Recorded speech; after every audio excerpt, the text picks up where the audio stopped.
والصلاة والسلام على سيدنا محمد سيد الأولين والآخرين وعلى آله وأصحابه أجمعين. أما بعد فأعوذ بالله من الشيطان الرجيم. بسم الله الرحمن الرحيم. من جاء بالحسنة فله عشر أمثالها ومن جاء بالسيئة فلا يجزى إلا مثلها وهم لا يظلمون.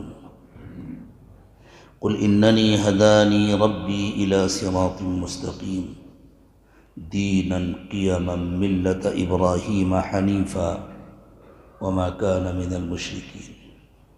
قل إن صلاتي ونسكي ومحياي ومماتي لله رب العالمين لا شريك له وبذلك أمرت وأنا أول المسلمين. سبحان ربك رب العزة عما يصفون وسلام على المرسلين والحمد لله رب العالمين. اللهم صل على سيدنا محمد وعلى آل سيدنا محمد وبارك وسلم. اللهم صل على سيدنا محمد وعلى آل سيدنا محمد وبارك وسلم. اللهم صل على سيدنا محمد وعلى آل سيدنا محمد وبارك وسلم.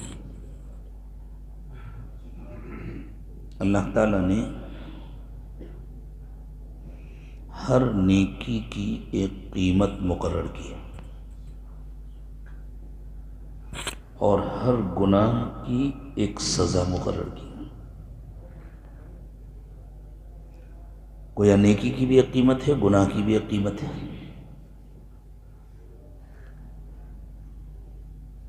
نیکی کی قیمت ملے گی انعام کی شکل میں، گناہ کی قیمت ادا کرنی پڑے گی سزا کی شکل میں. پھر یہ اللہ تعالیٰ کا خاص احسان اور کرم ہے کہ اللہ نے یہ فیصلہ فرمایا کہ نیکی کی جو قیمت ہے وہ 10 گنا ملے گی نیکی کرنے والے کو. مثلا ہم نے مغرب کی 3 رکعت نماز پڑھی. مغرب کی فرض نماز کی جو قیمت اللہ کے یہاں مقرر ہے، اگر اللہ کے فضل سے ہماری نماز قبول ہو گئی تو صرف اتنی قیمت نہیں ملے گی جتنی مقرر ہے، اس کی 10 گنا قیمت ملے گی. 10 ٹائم 10 مرتبہ وہ قیمت ملے گی انسان کو.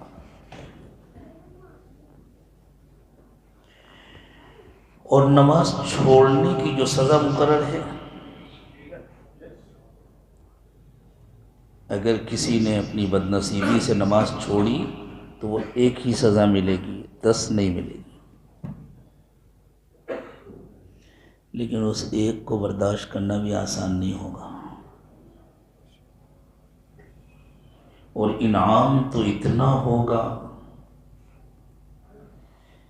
کہ کوئی تصور نہیں کر سکتا، کوئی سوچ نہیں سکتا. لیکن نیکی کہتے کس کو ہیں، اور کوئی عمل نیکی بنتا کب ہے،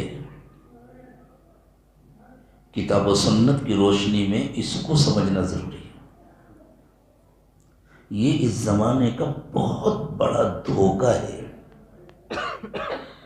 کہ عام طور سے ہم لوگوں نے کچھ اعمال کو نیکی سمجھ لیا ہے، ان کو اعمال صالحہ سمجھ لیا ہے. اللہ تعالیٰ کے یہاں جو وعدے ہیں وہ مطلقاً عمل پر نہیں ہے، عمل صالح پر وعدے. عمل صالح کو ہی نیکی کہتے ہیں. حسنہ جس کو قرآن نے کہا ہے وہ عمل صالح کا نام ہے. مثلا مغرب کی نماز پڑھی، ضروری نہیں ہے کہ یہ نماز نیکی بن گئی ہو، ضروری نہیں ہے کہ یہ حسنہ میں شمار ہو۔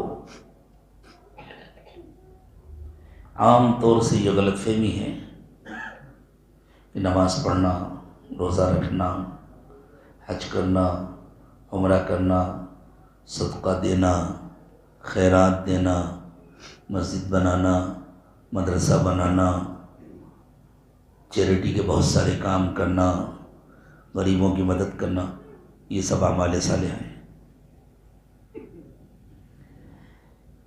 ان میں سے کوئی بھی اعمال صالحہ نہیں ہیں اگر وہ شرط نہ پوری ہو،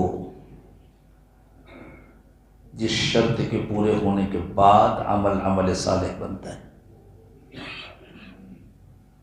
جب تک وہ شرط نہ پوری ہو اس وقت تک ان میں سے کوئی عمل بھی عمل صالح نہیں ہے۔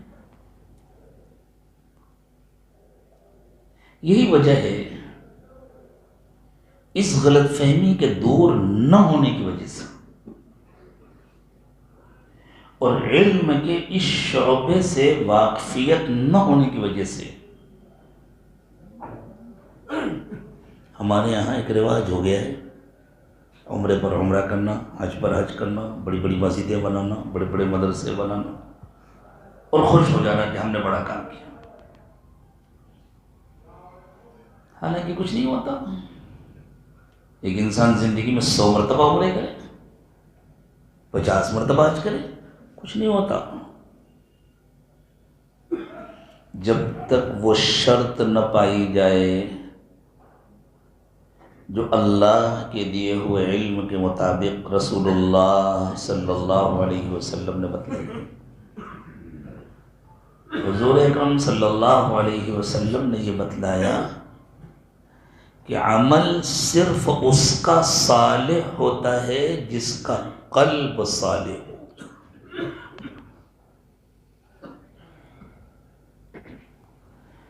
اس زمانے میں ایک فیشن ہو گیا ہے دین سے قریب نوجوانوں کا، اصلاح معاشرہ کا کام کرتے ہیں،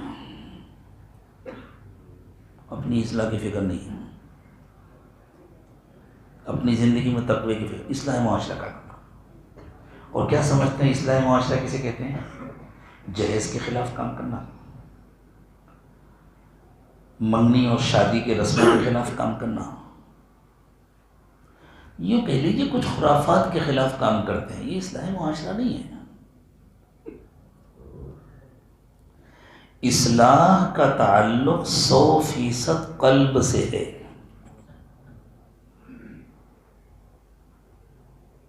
اور قلب ہر ایک کا الگ الگ ہوتا ہے۔ جس کا قلب صالح بن گیا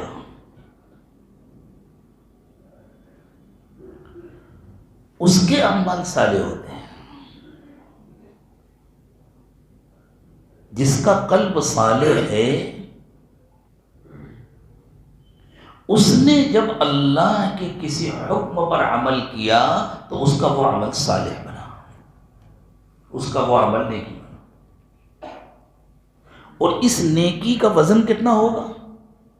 ہر نیکی کا ایک وزن ہوتا ہے، اس نیکی کا وزن کتنا ہوگا؟ جتنا وزن اس کے قلب کے اندر صلاح کا ہوگا، تقوی کا ہوگا، اتنا اس نیکی کا وزن۔ جس کے قلب میں صلاح کم ہوگا اس کے عمل کا وزن کم ہوگا، جس کے قلب کے اندر صلاح زیادہ ہوگا اس کے عمل کا وزن زیادہ ہوگا۔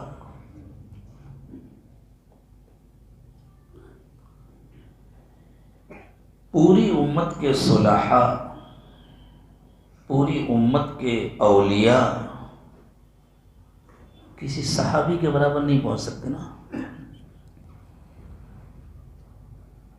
کسی بڑے سے بڑے ولی کامل کے عمل کا وہ وزن نہیں ہو سکتا جو اسی جیسے عمل کا وزن ہے صحابی کا۔ تو یہ فرق کیوں ہے؟ یہ فرق عمل کی وجہ سے نہیں ہے، یہ فرق قلوب کے صلاح کی وجہ سے، چونکہ صحابی کو قلب کی جو کیفیات نصیب ہوئی ہیں وہ رسول اللہ صلی اللہ علیہ وسلم سے بلا واسطہ نصیب ہوئی ہیں۔ حضور اکرم صلی اللہ علیہ وسلم کے قلب اطہر اور صحابی کے قلب کے درمیان میں کوئی واسطہ نہیں نا۔ تابعی کو جو کچھ ملا وہ صحابی کے واسطے سے ملا، تابعی کو جو ملا وہ صحابی اور تابعی کے واسطے سے ملا، اور ہم کو اور آپ کو جو قلبی کیفیات مل رہی ہیں اس زمانے میں وہ کم از کم 30 یا 40 یا 41 یا 42 واسطوں سے مل رہی ہیں۔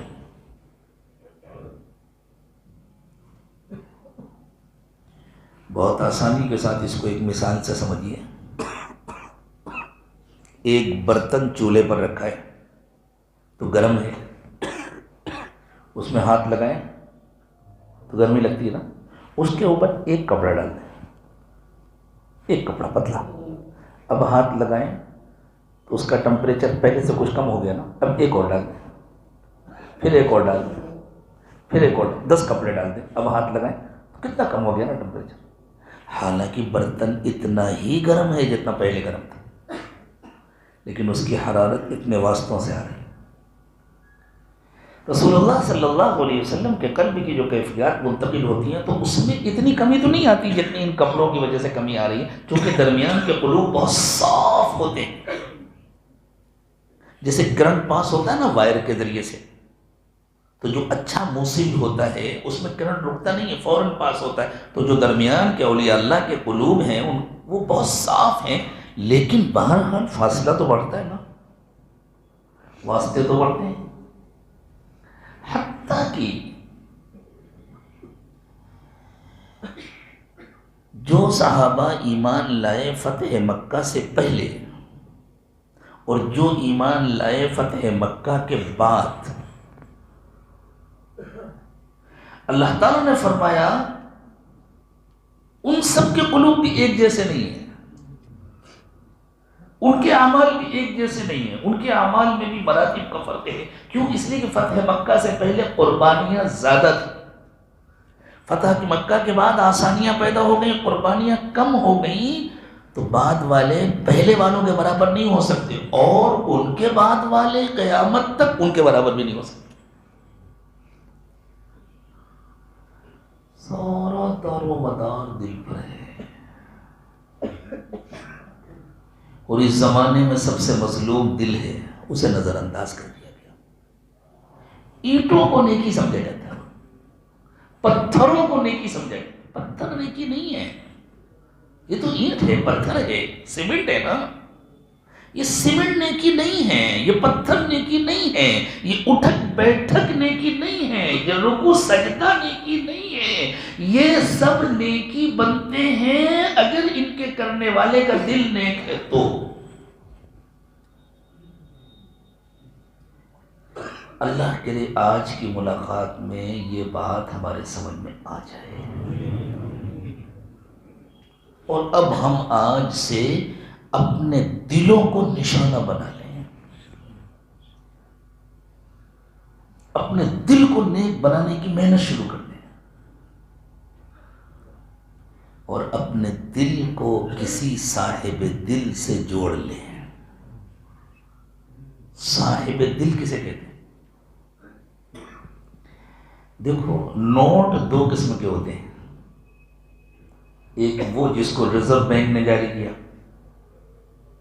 اور ایک وہ جس کو بچوں کے کھلونا بینک نے جاری کیا۔ دیکھنے میں تو دونوں ایک جیسے ہوتے ہیں نا، بچوں کے کھلونے والے نوٹ بھی ہوتے ہیں نا، دونوں ایک جیسے ہوتے ہیں۔ ایک آدمی کے جیب میں اوریجنل 500 کا ایک نوٹ ہے، اور ایک بچے کے جیب میں کھلونا بینک کے 500 کے 100 نوٹ ہیں، تو مالدار کون ہے؟ 100 والا کہ ایک والا؟ ایک والا مالدار۔ یوں کہا جائے گا یہ پیسے والا ہے، وہ پیسے والا نہیں ہے. کیوں؟ اگرچہ اس کے نوٹ بھی دور سے دیکھ کر نوٹ لگتے ہیں لیکن ان کی کوئی ویلو نہیں ہے. بالکل اسی طرح رسول اللہ صلی اللہ علیہ وسلم نے ارشاد فرمایا کہ سینے میں جو دل ہوتا ہے نا وہ دو طرح کا ہوتا ہے، ایک زندہ ایک مردہ. صرف دھڑکنا، صرف پمپنگ کرنا، یہ دل کی حقیقی زندگی نہیں ہے. اتنا کام تو کتے کا دل بھی کرتا ہے، اتنا کام تو گدھے کا دل بھی کرتا ہے، اتنا کام تو کسی بھی جانور کا دل کرتا ہے. انسان کے دل کی جو زندگی ہے وہ الگ ہے. انسان کا دل جب زندہ ہو جاتا ہے تو وہ اللہ کی یاد میں ڈوب جاتا ہے، اس کی غفلت ختم ہو جاتی ہے، وہ اللہ سے جڑ جاتا ہے. اور جب اللہ سے جڑ جاتا ہے تو اس میں روشنی آ جاتی ہے، اس پر اللہ تعالیٰ کی تجلیات پڑنے لگتی ہیں اور وہ روشن ہو جاتا ہے. تو صحیح معنوں میں دل والا تو وہی ہے جس کا دل زندہ ہو. باقی تو انسانی جسم میں گویا جانوروں والے دل لگے ہوئے، مردہ دل ہے. مردہ دل کو دل تھوڑی کہتے ہیں، وہ تو گوشت کا لوتھڑا ہے، وہ تو ایک پمپنگ مشین ہے بس. تو صاحب دل کس کو کہتے ہیں؟ یہ لفظ تو بہت سنا ہوگا، بہت بولا ہوگا صاحب دل. اس کو آج پورے طور پر سمجھنے کی کوشش کریں. صاحب دل کس کو کہتے ہیں؟ صاحب دل اس کو کہتے ہیں جس کا دل زندہ ہو، جس کا دل روشن ہو، جس کا دل ذاکر ہو، جس کا دل اللہ سے ایسا لگ گیا ہو کہ بس اسے اللہ اچھے لگتے ہوں، اللہ کی بات اچھی لگتی ہے، اللہ کے ہر حکم پر مر مٹنے کا دل چاہتا ہو. افمن شرح اللہ صدرہ للاسلام فهو على نور من ربہ. اللہ جس کے سینے کو کھول دیتے ہیں اور جسے اس بات سے اطمینان ہو جاتا ہے کہ میں اللہ کا ہوں، میرا سب کچھ اللہ کا ہے، میں اپنی خوشی سے اپنے کو اللہ کے سپرد کر رہا ہوں. الاسلام کی یہی معنی ہے. بڑی مشکل یہ ہوتی ہے کہ جو الفاظ عربی زبان کے ہماری اپنی زبان میں اردو میں استعمال ہونے لگے ہیں،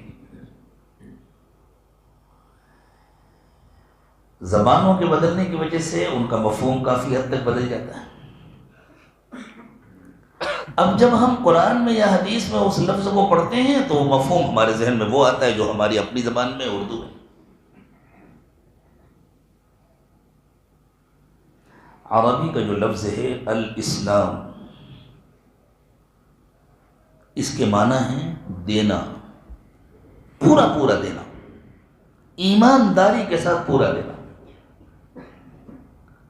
اس مجمع میں بہت سے تاجر لوگ بھی ہوں گے نا. ایک آدمی کی چپل کی دکان ہے، اس کی دکان میں ایک گاہک آیا، اس نے دیکھا چپل بہت اچھی لگی، پسند کیا. ٹھیک ہے صاحب کتنے کی؟ 500 روپے. اس نے 500 روپے دے دی. کہا یہ چپل پیک کر کے مجھے دے دی. کہ آپ کو کیوں دے دوں؟ میں سورت سے خرید کے لایا تھا، میں احمد آباد سے خرید کے لایا تھا، میرے پاس اس کا بل ہے، میں نے اپنی دکان میں سجا کر کے رکھا ہے، اتنی اچھی لگتی ہے الماری میں. آپ کو بھائی آپ نے اس کی قیمت لی ہے، آپ نے میرے ہاتھ بیچا ہے، اب آپ کو دینا پڑے گا. نہیں میں تو نہیں دیتا. یہ صحیح بات ہے کہ غلط ہے؟ غلط ہے نا. دکاندار گاہک سے کرے تو غلط ہے اور ہم اللہ سے کریں تو صحیح ہے. ہماری جان کس کی ہے؟ ہم نے قیمت لی ہے نا اللہ سے. حالانکہ جان ہمیں اللہ ہی نے دی تھی. اگر اللہ کہتے بغیر قیمت کے ہمیں دو تو ہمیں دینا چاہیے تھا، لے لیتے تو ہم کچھ نہیں کر سکتے تھے، لیکن اللہ کہتے نہیں ہم قیمت دیں گے. ان اللہ اشتری من المؤمنین انفسهم واموالهم بان لهم الجنہ، اللہ نے جنت کے بدلے میں ایمان والوں سے جان اور مال کا سودا کیا. ہم نے سودا کیا نا اللہ سے. جنت تو چاہیے نا ہم کو. ہم تو سمجھتے ہیں جنت تو ہماری ریزرو ہے، بس مرنے کی دیر ہے، ہمیں تو کہیں اور جانا ہی نہیں ہے، ہمیں تو سیدھے جنت میں جانا. ہم دائیں طرف جائیں تو جنت پہنچیں گے، بائیں طرف جائیں تو جنت پہنچیں گے. واقعی ایسا سفر دنیا میں کہیں نہیں ہوتا ہوگا. دنیا میں اگر آپ روڈ پر جائیں، دائیں طرف مڑیں تو منزل الگ ہوگی، بائیں طرف مڑیں تو منزل الگ ہوگی. مسلمان کہتا ہے میں چاہے جس راستے پر چلوں مجھے تو جنت ہی جانا ہے. تو جنت کا تو اتنا دعویٰ ہے. اور اللہ کہتے ہیں جب تمہیں جنت چاہیے تو جان میری ہے، جہاں میں کہوں وہاں استعمال کرو، جیسے میں کہوں ویسے استعمال کرو. مال میرا ہے، جیسے میں کہوں ویسے کماؤ، جیسے میں کہوں ویسے خرچ کرو. اگر اس کے خلاف کیا تو یہ بے ایمانی ہے. کوئی دکاندار پیسے لینے کے بعد گاہک کو چپل نہ دے تو وہ بے ایمان ہے نا. اور ہم اللہ کے ساتھ یہ بے ایمانی کریں تو ہم مسلمان ہیں. اب نہیں کریں گے انشاءاللہ. اچھا اس نے کہا چلیں ٹھیک ہے آپ نہیں مانتے تو میں دے دیتا ہوں. ایک کام کرتے ہیں، ایک آپ لے جائیے ایک میں رکھ لیتا ہوں. دو ہوتی نا چپل، تو دو لے جا کے کیا کریں گے. تو دیا تو اس نے، ایسا تو نہیں کہ نہیں دیا، لیکن پورا دیا. ابھی بھی بے ایمانی ہے یا نہیں؟ دکاندار کرے تو بے ایمانی ہے، اور ہم اللہ کے ساتھ کریں تو سب جتنا ہمارا دل چاہے گا اتنا کر لیں گے. ہمارے نماز پڑھ لیں گے، روزہ رکھ لیں گے، حج کر لیں گے، عمرہ کر لیں گے. اور جب شادی کرنے کا وقت آئے گا تو اپنی مرضی سے کریں گے، اللہ کا کہنا نہیں مانیں گے. منگنی کرنے کا وقت آئے گا تو اپنی مرضی سے کریں گے، اللہ کا کہنا نہیں مانیں گے. کرتے ہیں یا نہیں کرتے ہم؟ تو بے ایمانی ہے یا نہیں ہے؟ یہ اسلام نہیں ہے. اسلام کہتے ہیں خوشی خوشی پورا پورا دینے کو. بھائی پیسے لیے، یہ لیجیے صاحب آپ کما لے، آپ لے جائیے. آپ کہیں تو آپ کے ہاتھ میں دے دوں، آپ کہیں تو گھر بھجوا دوں، ایڈریس دے دیجیے، ہوم ڈیلیوری فری ہے ہمارے یہاں، بھیج دیتے ہیں. ایسے دکاندار کے پاس گراہک پھر جائے گا، لوگ اس کی تعریف کریں گے. الاسلام کے معنی ہے مکمل دے دینا. ہمارے دین کا نام اللہ نے اسلام رکھا ہے، اور جو دے دینے والا ہے اس کو عربی میں مسلم کہتے ہیں. ہمارا نام اللہ نے مسلم رکھا ہے اس لیے کہ اللہ یوں چاہتے ہیں اب زندگی کے کسی معاملے میں میرے بندے اپنی مرضی نہیں چلائیں گے. زندگی کے ہر معاملے میں میرے بندے اپنے اوپر میری مرضی لاگو کریں گے، گویا اپنے کو 100% میرے حوالے کریں گے. جب کسی کا دل اس سے مطمئن ہو جاتا ہے کہ میں اپنے کو 100% اللہ کے حوالے کر رہا ہوں، تو اللہ فرماتے ہیں اب اس کے دل کو ایک روشنی ملتی ہے. یہ ہے دل کی زندگی. افمن شرح اللہ صدرہ للاسلام فهو علی نور من ربہ. جس کے سینے کو اللہ کھول دیتے ہیں، جس کے دل کو اللہ اس بات سے مطمئن کر دیتے ہیں کہ میں تو اپنے کو اللہ کے حوالے کر چکا، اب تو مجھے اللہ کا کہنا ماننا ہے بس. اور صرف نماز میں نہیں، دیکھیں نماز میں تو اللہ کا کہنا مانتے ہیں. امام صاحب کے پیچھے نیت باندھ کے کھڑے ہو گئے، پیچھے سے کوئی آگے کہے السلام علیکم ورحمۃ اللہ، تو کوئی کہتا ہے وعلیکم السلام؟ کیوں نہیں کہتے بھائی؟ کیوں نہیں کہتے؟ اسی لیے نا کہ اللہ نے منع کیا. تو اللہ نے صرف نماز میں سلام کا جواب دینے سے منع کیا ہے. اللہ نے بازار میں بدنگاہی کرنے سے نہیں منع کیا ہے. اللہ نے فضول خرچی کرنے سے نہیں منع کیا ہے. سوچیں، میں تقریر کرنے نہیں بیٹھا، اللہ کی توفیق سے اللہ کی بات سمجھانے بیٹھا، اور میں نے کوئی انتخاب نہیں کیا ہے. آج آپ نے نماز میں اللہ کی جو بات سنی ہے بس اس کو سمجھ کے جانا ہے اپنے گھر. یہی آیتیں سنی ہے نا نماز میں. تو اللہ نے صرف نماز میں سلام کا جواب دینے سے منع کیا ہے.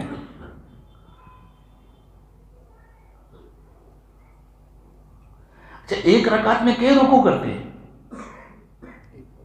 ایک اور بڑھا دیں، 2 تو نماز ہوگی.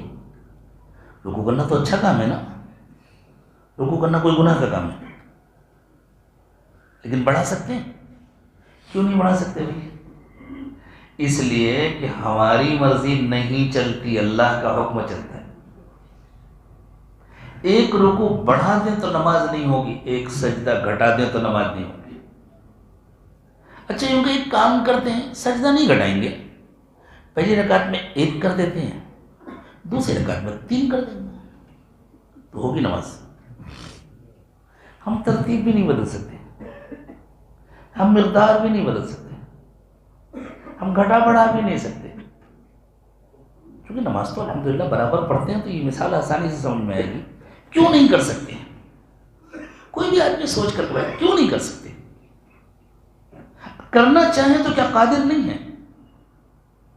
اگر کرنا چاہیں، ایک رکوع کے بعد دوسرا رکوع بھی کرنا چاہیں تو کیا کمر اکڑ جائے گی؟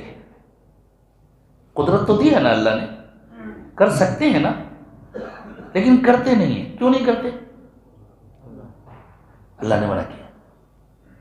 ہم اللہ کے بندے ہیں، اللہ کے حکم کے پابند ہیں. تو ہم اللہ کے بندے صرف مسجد میں ہیں، ہم اللہ کے بندے صرف نماز میں. سوچو میرے دوستوں، مرنا ہے ہم کو، اللہ کے پاس جانا ہے. زندگی کے کئی دن باقی ہیں، کچھ پتہ نہیں ہے، کتنی مہلت ملی ہوئی ہے اللہ ہی کو معلوم ہے. سوچیں ہم سے غلطیاں کہاں کہاں ہو رہی ہیں، ہم سے چوک کہاں کہاں ہو رہی ہے، اور ہم کتنے اطمینان سے بیٹھے ہیں کہ ہم مسلمان ہیں. آپ کیا پوری کھاتے ہیں؟ پوری جانتے ہیں کیسے بنتی ہے؟ روٹی تل کے بنائی جاتی ہے نا، ہوتی ہے نا پوری. اچھا، اس کو توڑ کے 2 ٹکڑے کر دو، اب کیا کہتے ہیں اسے؟ ابھی بھی وہ پوری رہتی ہے. اسے ادھوری کہتے ہیں بڑودا والے، یا پوری کہتے ہیں؟ اسے 4 ٹکڑے کر دو تب بھی وہ پوری رہتی ہے. کیوں؟ پوری ہونا اس کی صفت نہیں ہے، پوری ہونا اس کا نام ہے. اگر پوری ہونا اس کی صفت ہوتی تو توڑ دینے کے بعد وہ پوری نہ رہتی. ہمارا نام ہو گیا مسلمان، اس لیے ہم کچھ بھی کریں ہم مسلمان ہی رہتے ہیں. سچی بات ہے یا نہیں؟ اور اللہ کو نام کے مسلمان نہیں چاہیے، اللہ کو کام کے مسلمان چاہیے. میرے دوستو، جنت کس کو ملے گی؟ ایمان والے کو ملے گی، یا جو ایمان سے محروم ہے اس کو ملے گی؟ اور ایمان والا وہ ہوتا ہے جو مکمل مسلمان ہو، مسلم ہو، جو اپنے آپ کو مکمل اللہ کے سپرد کرے. غور کرو، سوچو، تنہائی میں بیٹھ کر کے سوچو. ہم نماز میں 1 رکوع نہیں بڑھا سکتے، حالانکہ بڑھانا چاہیں تو کوئی نہیں روکتا. اچھا، ایسا بھی نہیں کہ مسجد میں نہیں پڑھاتے کہ کوئی دیکھ لے گا. چپکے سے اپنے گھر میں نماز پڑھتے ہیں، وہاں بھی ہم 1 رکعت میں 1 ہی رکوع کرتے ہیں، کوئی 2 کرتا ہے. اور وہاں بھی ہر رکعت میں 2 ہی سجدے کرتے ہیں، کوئی 1 کرتا ہے. کیوں؟ اس لیے کہ ہم نماز میں ایمانداری سے اپنے کو بندہ سمجھتے ہیں. دکان میں منمانی اس لیے کرتے ہیں کہ وہاں ایمانداری سے اپنے کو بندہ نہیں سمجھتے. شادی بیاہ میں منمانی اس لیے کرتے ہیں کہ وہاں ایمانداری سے اپنے کو بندہ نہیں سمجھتے. یہ ہے دل کا بگاڑ. جب تک یہ ختم نہیں ہوگا قیامت آ جائے گی، معاشرے کی اصلاح نہیں ہوگی. اصلاح کا تعلق دل سے ہے.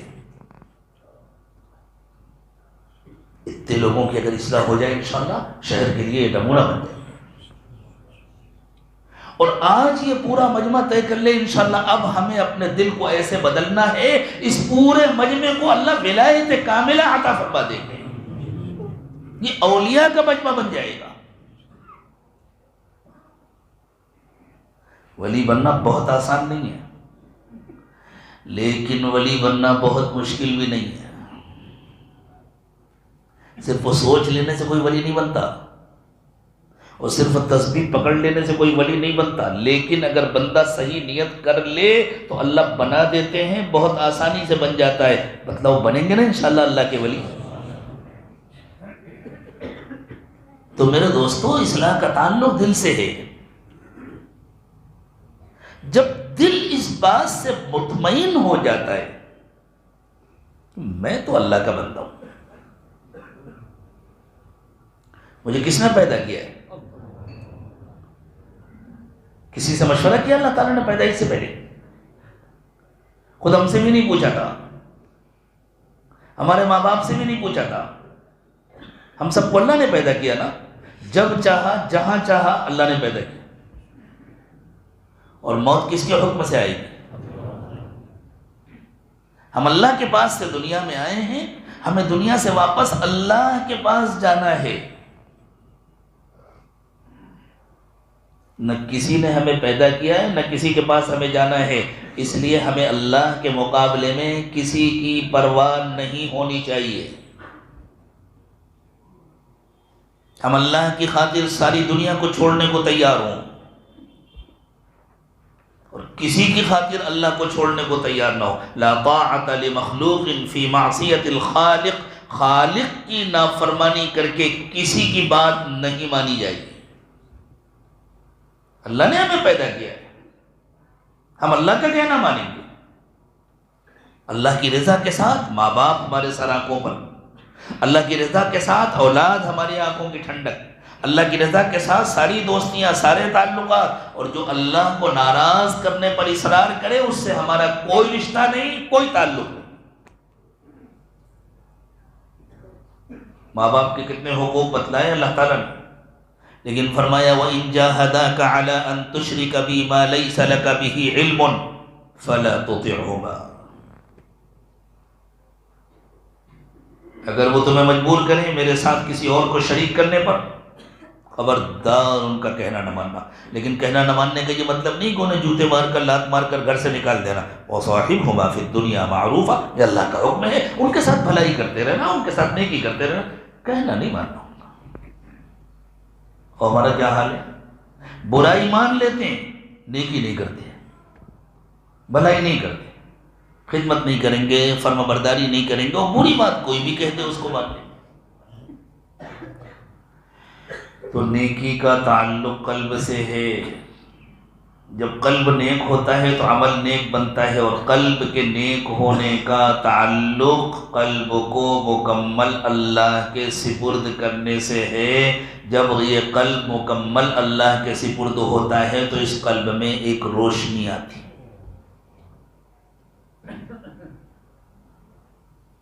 مسجد بن گئی, وائرنگ ہو گئی, یہ جتنے بلب آپ نے اس میں لگائے ہیں اس سے 10 گنا زیادہ بلب لگا دیں اور پیچھے سے کنیکشن نہیں ہے, بلب جلیں گے, روشنی ہوگی. جیسے ہی کنیکشن ہوگا یا روشنی ہو جائے گی نا. تو جیسی اللہ کے ساتھ دل کا کنیکشن ہوتا ہے دل میں روشنی ہو جاتی ہے. فَهُوَ عَلَى نُورٍ مِّن رَبِّهِ. جیسی بندہ اپنے کو مکمل اللہ کے سپرد کرنے کی نیت کرتا ہے, بس اللہ کے ساتھ اس کا ایک کنیکشن ہو جاتا ہے, اس کے بعد نور آنا شروع ہو جاتا ہے. اب جتنا اللہ سے تعلق بڑھتا جاتا ہے, جتنا ذکر بڑھتا جاتا ہے, جتنا اللہ کا دھیان بڑھتا جاتا ہے, اتنا ہی اس نور کا وولٹیج بڑھتا جاتا ہے. جیسے کنیکشن کر دیں اور ایک ریگولیٹر لگا دیں, تھوڑا سا کرنٹ دیں تو ہلکی سی روشنی ہوگی, اب بڑھاتے جائیں آہستہ آہستہ آہستہ آہستہ آہستہ آہستہ وولٹیج بڑھاتے جائیں تو روشنی بڑھتی چلی جاتی ہے نا. اسی طرح یہ روشنی بڑھتی چلی جاتی ہے. یہاں تو اگر وولٹیج زیادہ کر دیں تو بلب ٹوٹ جائے گا, پھٹ جائے گا, وہاں چاہے جتنا وولٹیج ہو جائے. یہ دل سورج سے زیادہ روشن ہو جاتا ہے. یہاں نہیں نظر آتی دنیا میں یہ روشنی، لیکن یہ روشنی ایمان والے کے ساتھ اس کی قبر میں جاتی ہے، قبر روشن ہوتی ہے. یہ روشنی ایمان والے کے ساتھ حشر میں جائے گی، اسی روشنی کے ساتھ ساتھ اس کو جنت میں جانا ہوگا. نورہم یسعی بین ایدیہم و بایمانہم. ان کے اپنے دل کی روشنی ان کے آگے آگے چلے گی، ان کی دائیں طرف چلے گی. اور جس نے اپنے دل پر محنت نہیں کی اور ظاہری اعمال کرتا رہا، اسے قرآن کی زبان میں کیا کہتے ہیں؟ منافق. منافق اسی کو کہتے ہیں نا جو ظاہری اعمال کر رہا ہے لیکن دل بنا ہوا نہیں. اللہ ہم سب کی حفاظت فرمائے.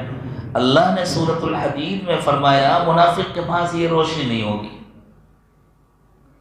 تو جب یہ منافق دیکھیں گے، منافق مرد اور منافق عورتیں جب دیکھیں گے کہ یہ ایمان والے، کامل ایمان والے اپنی اپنی روشنی کے ساتھ ساتھ جنت کی طرف چلے جا رہے ہیں، تو آواز دے کر کہیں گے یوم یقول المنافقون والمنافقات للذین آمنوا. منافق مرد اور منافق عورتیں ایمان والوں کو آواز دیں گے انظرونا نقتبس من نورکم. ارے ذرا رکو، ہمارا بھی انتظار کرو، ہم بھی تمہاری روشنی میں چلیں.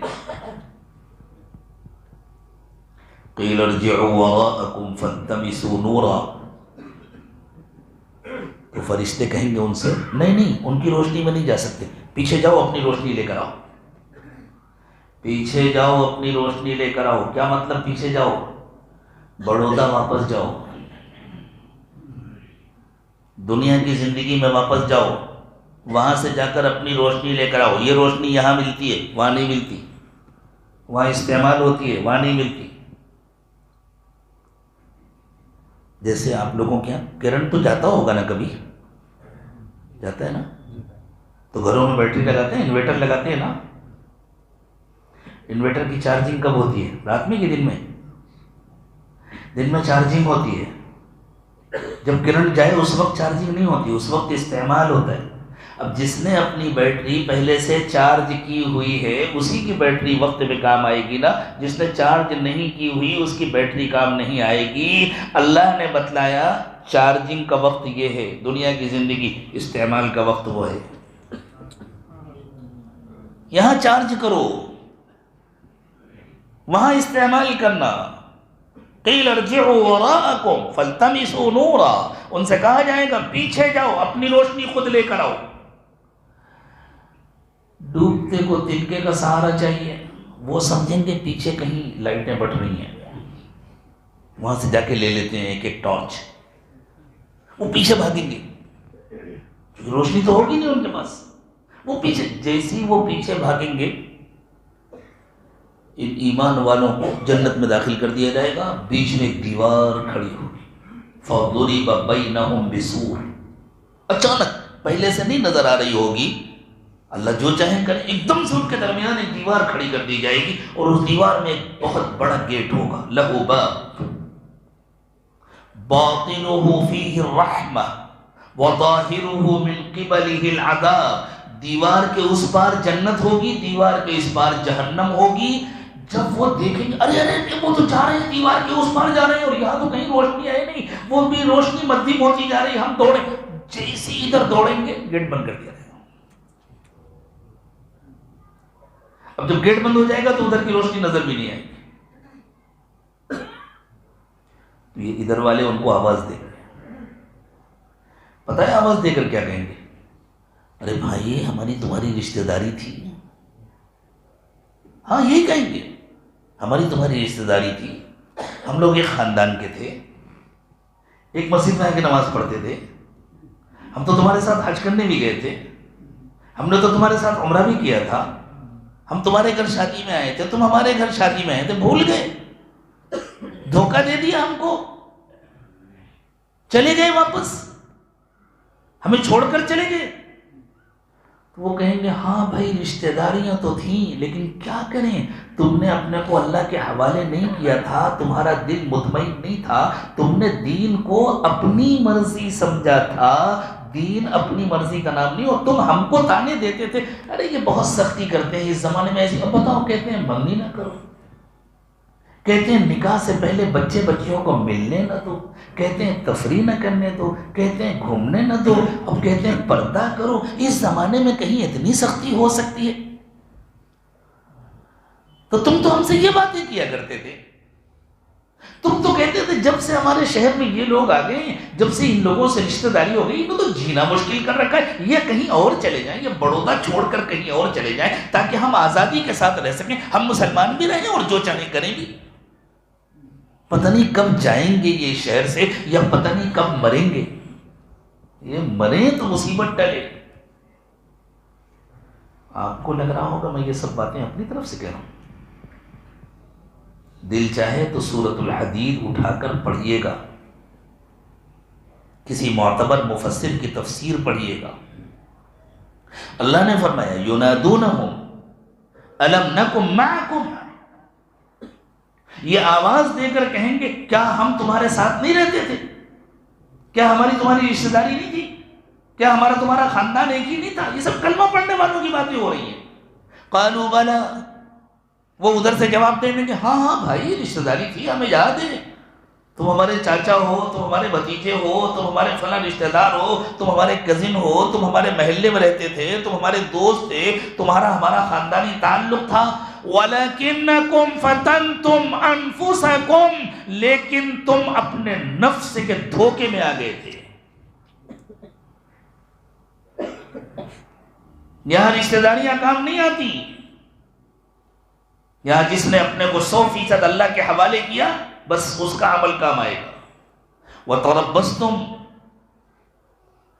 تم تو تمنا کرتے تھے یہ کب مریں گے. وَارْتَبْتُمْ, تمہیں تو دین کی باتوں میں شبہ ہوتا تھا. وَغَرَّتْكُمُ الْأَمَانِي, اور تمہاری تو تمناؤں نے تمہیں دھوکے میں ڈال دیا تھا. کہاں ان مولویوں کے چکر میں پڑ گئے, ارے ہم بینک سے لون لیں گے, ہم یہ کریں گے, ہم وہ کریں گے, تو اتنی ترقی کر لیں گے, ایسی گاڑی لے لیں گے, اور ایسا بنگلہ بنا لیں گے, اور ایسا کاروبار کر لیں گے, اور ایسے بچوں کو پڑھا لیں گے, اور اتنی ترقی کر لیں گے. وَغَرَّتْكُمُ الْأَمَانِي حَتَّى جَاءَ أَمْرُ اللَّهِ, حتیٰ کہ اسی حال میں موت آ گئی. وَغَرَّكُمْ بِاللَّهِ الْغَرُورُ, اور شیطان نے تمہیں دھوکہ دے کر اللہ سے دور کر دیا تھا. سوچو میرے دوستو, قرآن کی ان آیات میں ہمیں اپنی تصویر نظر آتی ہے یا نہیں؟ تو کیا ہمیں مرنا نہیں ہے؟ کیا ہمیں اللہ کے پاس جانا نہیں ہے؟ وہاں جو جنت میں جائے گا اپنی روشنی میں جائے گا, وہ روشنی جو اس نے دنیا میں حاصل کی ہوگی. یہ روشنی جسے مل جاتی ہے اس کا دل روشن ہوتا ہے, اس کو صاحب دل کہتے ہیں. ہمیں جلدی سے کسی صاحب دل سے اپنا رشتہ جوڑ لینا چاہیے, اس لیے کہ دل میں روشنی دل کے ذریعے آتی ہے. موبائل تو سب لوگ چارج کرتے ہیں نا, موبائل چارجنگ میں جو کرنٹ استعمال ہوتا ہے وہ کہاں سے آتا ہے؟ پاور ہاؤس سے آتا ہے نا. تو آپ کے شہر میں کس پاور ہاؤس سے روشنی جو کرنٹ آتا ہے آپ کو پتا ہے؟ گجرات میں کس پاور ہاؤس سے کرنٹ آتا ہے پتہ ہے؟ اکثر لوگوں کو نہیں پتا. کیا کرتے ہیں پاور ہاؤس کا کرنٹ لینے کے لیے؟ کیا کرتے ہیں, قریب کے جس پلگ تک کرنٹ آ رہا ہے اسی سے جوڑتے ہیں نا. جس پلگ تک پاور ہاؤس کا کرنٹ آیا ہوا ہے اس سے جوڑ لیتے ہیں. جس وائر تک آیا ہوا ہے اس وائر سے اپنے وائر کو جوڑ لیتے ہیں. یہی کرتے ہیں کہ نہیں کرتے؟ بالکل اسی طرح میرے دوستو, دلوں کو روشن کرنے والا پاور ہاؤس حضرت محمد صلی اللہ علیہ وسلم کا دل ہے. اللہ نے اس کو روشن کیا ہوا ہے, اللہ نے اس کو سراج منیر بنایا ہے. وَدَاعِيًا إِلَى اللَّهِ يَا أَيُّهَا النَّبِيُّ إِنَّا أَرْسَلْنَاكَ شَاهِدًا وَمُبَشِّرًا وَنَذِيرًا وَدَاعِيًا إِلَى اللَّهِ بِإِذْنِهِ وَسِرَاجًا مُنِيرًا. میں اس کا ترجمہ نہیں کروں گا, میں نے آیت صرف اس لیے پڑھی ہے تاکہ علماء مطمئن ہو جائیں کہ جو بات کہی جا رہی ہے وہ قرآن میں اس جگہ ہے. تو پاور ہاؤس حضرت محمد صلی اللہ علیہ وسلم کا دل ہے. اب حضرت محمد صلی اللہ علیہ وسلم کے دل سے اپنے دل کو جوڑنے کا طریقہ کیا ہے؟ جس دل تک وہ کرنٹ آیا ہوا ہے اپنے دل کو اس دل سے جوڑ لیں۔ آسان ہے کہ مشکل ہے؟ آسان ہے نا؟ اللہ اس آسان کو آسان بنا دے۔ ہم نے زبردستی آسان کو مشکل بنایا ہوا ہے، مشکل کو آسان بنایا ہوا ہے۔ جنت میں جانا آسان ہے، جہنم میں جانا مشکل ہے۔ ہم نے مشکل کو آسان بنایا ہوا ہے اپنی ناسمجھی سے، اور آسان کو مشکل بنایا ہوا ہے۔ اللہ کرے ہم اپنی ترتیب سیدھی کر لیں۔ جب دل روشن ہو جاتا ہے، جب دل صالح ہو جاتا ہے، تو چھوٹا چھوٹا عمل بھی صالح بن جاتا ہے۔ رسول اکرم صلی اللہ علیہ وسلم نے ارشاد فرمایا، الا ان فی جسدکم لمضغہ اذا صلحت صلح الجسد کلہ واذا فسدت فسد الجسد کلہ الا وہی القلب۔ دیکھو تمہارے جسم میں ایک گوشت کا ٹکڑا ہے، جب تک اس میں روشنی نہ آئے، جب تک اس پہ زندگی نہ آئے، اس وقت تک تو واقعی وہ گوشت کا ہی ٹکڑا ہے اور کچھ نہیں۔ اگر وہ اچھا ہو جاتا ہے، اذا صلحت، یہ جو صلحت کا لفظ ہے اس کا مصدر ہے صلاح۔ اس کو ذرا رک کر سمجھ لیں، عربی میں صلاح کسے کہتے ہیں؟ یہ مائک کاہے کے لیے بنائے ہیں؟ آواز پہنچانے کے لیے۔ اس مائک سے ٹائم معلوم ہوتا ہے؟ نہیں معلوم ہوتا نا۔ اور یہ گھڑی کاہے کے لیے بنی ہے؟ ٹائم دیکھنے کے لیے۔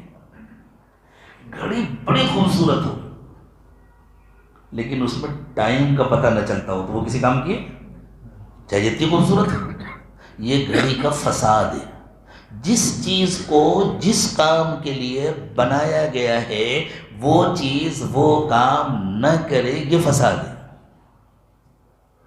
جس چیز کو جس کام کے لیے بنایا گیا ہے وہ چیز وہی کام کرے، یہ صلاح ہے۔ اس کو کام کا بنا دینا یہ اصلاح ہے۔ گھڑی لگی ہوئی ہے ماشاءاللہ، خوبصورت بہت ہے، اس کے ساتھ میں ذرا بلب وغیرہ بھی لگا دیے گئے، چھوٹے چھوٹے سے LED کے بلب لگا دیے گئے، دیکھ کے بہت اچھے، ٹائم نہیں بتلاتی، یہ گھڑی کا فساد ہے۔ تو کہیں گے فسدت الساعہ۔ اب کسی کے پاس لے کر کے گئے، اس نے بنا دیا، ٹائم بتلانے لگی، اب یہ ہے صلحت الساعہ، گھڑی ٹھیک ہو گئی، اور جس نے بنایا وہ اس کا مصلح ہے، اصلح الساعہ، اس نے گھڑی کو ٹھیک کر دیا۔ تو دل کا صلاح کیا ہے؟ دل کو جس کام کے لیے بنایا گیا ہے وہ کام کرنے لگے، یہ ہے دل کا صلاح۔ اور جس کی برکت سے یہ کام ہو جائے وہ مصلح ہے، اس کا یہ عمل اصلاح ہے۔ دل کاہے کے لیے بنا ہے؟ دل صرف اللہ کی یاد کے لیے بنا ہے، دل کا اور کوئی کام نہیں ہے۔ دل اللہ کی محبت کے لیے بنا ہے، دل اللہ کی یاد کے لیے بنا ہے۔ جب یہ دل اللہ کو یاد کرتا ہے تو اس میں روشنی آ جاتی ہے، اس میں زندگی آ جاتی ہے۔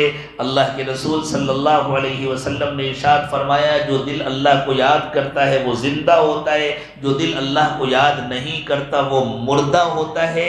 اسی لیے اللہ تعالیٰ نے ارشاد فرمایا، افمن شرح اللہ صدرہ للاسلام فہو علی نور من ربہ، جس کا دل مطمئن ہو گیا کہ میں تو اللہ کا ہوں اور اس نے اپنے کو مکمل اللہ کے سپرد کر دیا، اس کو اس کے رب کی طرف سے ایک روشنی مل جاتی ہے۔ فَوَيْلٌ لِّلْقَاسِيَةِ قُلُوبُهُم مِّن ذِكْرِ اللَّهِ، تباہی ہے ان لوگوں کے لیے جن کے دل اتنے سخت ہو گئے ہیں کہ وہ اللہ کو یاد نہیں کرتے۔ پوری بات کھول کر بتلا دی قرآن، جن کے دل اتنے سخت ہو گئے ہیں کہ وہ اللہ کو یاد نہیں کرتے، یعنی جن کے دل اللہ کو یاد نہیں کرتے ان کے دل سخت ہوتے ہیں، ان کے دل میں روشنی نہیں ہوتی، ان کے دل ذاکر نہیں ہوتے، ان کے دل زندہ نہیں ہوتے۔ تو دل ہمارا صرف پمپنگ کے لیے نہیں بنا ہے، دل ہمارا اللہ کی یاد کے لیے بنا ہے۔ جب یہ دل اللہ کی یاد میں لگ جاتا ہے تو یہ دل درست ہو جاتا ہے، یہ دل صالح ہو جاتا ہے۔ یہ معنی ہے قلب کے صالح ہونے کے۔ اذا صلحت، تمہارے جسم کے اندر ایک گوشت کا ٹکڑا ہے، جب وہ اپنا کام کرنے لگتا ہے، جب وہ اس کام کا ہو جاتا ہے جس کام کے لیے بنا ہے، صلح الجسد کلہ، تو پورا جسم درست ہو جاتا۔ اب نظر بھی اللہ کے حکم کی پابند ہو جاتی ہے، اب زبان بھی اللہ کے حکم کی پابند ہو جاتی ہے، اب کان بھی اللہ کے حکم کے پابند ہو جاتے ہیں، اب پوری زندگی اللہ کے حکم کے پابند ہو جاتی ہے۔ اور وَإِذَا فَسَدَتْ فَسَدَ الْجَسَدُ كُلُّهُ، اور اگر وہ بگڑ جاتا ہے تو پوری زندگی بگڑ جاتی ہے، پورا جسم بگڑ جاتا ہے، جسم سے نکلنے والے، جسم کے اعضاء سے نکلنے والے سارے اعمال بگڑ جاتے ہیں۔ أَلَا وَهِيَ الْقَلْبُ، اور وہ دل ہے۔ تو جب تک دل نہ بنے اس وقت تک کوئی عمل صالح نہیں ہوتا۔ اللہ ہم سب کا دل بنا دے۔ اب جب دل بن جاتا ہے تو چھوٹا عمل بھی بڑا قیمتی ہوتا ہے۔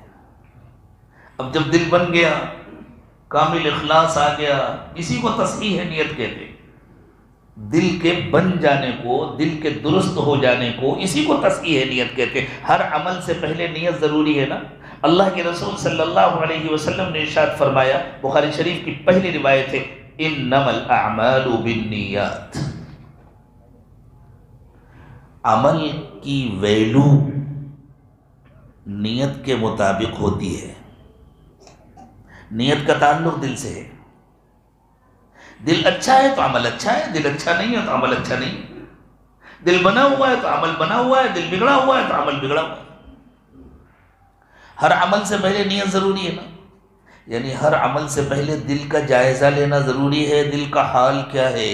جب دل درست ہوتا ہے، جب نیت درست ہوتی ہے، جب عمل مخلوق کے لیے نہیں ہوتا، خالق کے لیے ہوتا ہے، اللہ کے لیے ہوتا ہے، اگر دل میں فتور ہو، اگر نیت میں خرابی ہو اور عمل اس لیے ہونے لگے کہ لوگ خوش ہو جائیں، لوگ راضی ہو جائیں، لوگ میری تعریف کریں، جس کو ریاکاری کہتے ہیں، تو اللہ کے رسول صلی اللہ علیہ وسلم نے فرمایا یہ میری امت کے لیے دجال سے زیادہ خطرناک ہے۔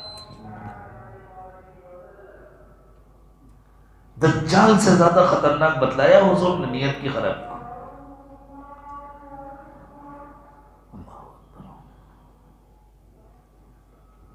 یہاں اذان کتنے بجے؟ ابھی ہوگی یا رک کے ہوگی؟ ٹھیک ہے، تو ہم تو اپنی مسجد کے اذان و نماز کے پابند ہیں انشاءاللہ۔ اللہ کے نبی صلی اللہ علیہ وسلم صحابہ کرام کو دجال کے فتنوں سے اتنا ڈراتے تھے، اتنا ڈراتے تھے کہ صحابہ کہتے ہیں کہ جب حضور دجال کے فتنوں کا تذکرہ کرتے تھے تو ہم لوگوں کو ڈر لگتا تھا کہیں ابھی نہ آ جائے دجال۔